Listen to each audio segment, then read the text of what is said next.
সালাম আলাইকুম। সোহেল ব্লগস থেকে আপনাদের সবাইকে স্বাগতম।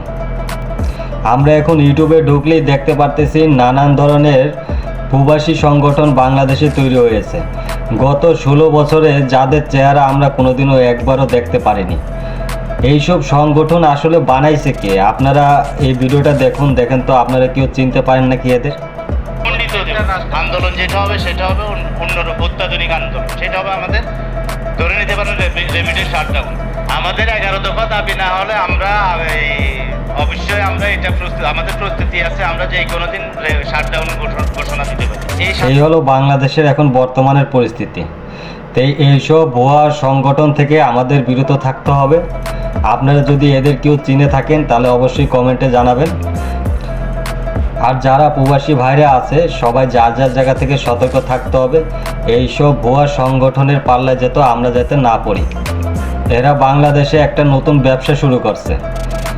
আমরা যার যার জায়গা থেকে অবশ্যই প্রতিবাদ করব, যার যার সোশ্যাল মিডিয়া থেকে আমরা অবশ্যই প্রতিবাদ করব।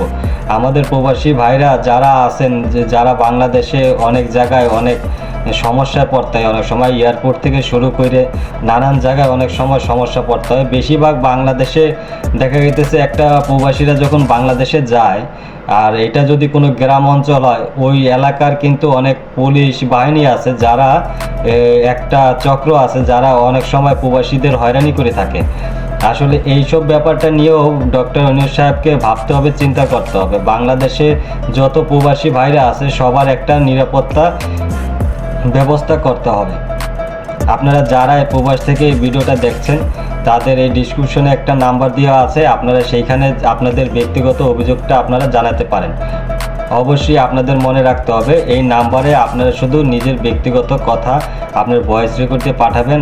আপনার কথা যদি যৌক্তিক হয় তাহলে আমরা অবশ্যই আপনাদের সাথে যোগাযোগ করার চেষ্টা করব, আপনাদের সমস্যার সমাধান করার চেষ্টা করব।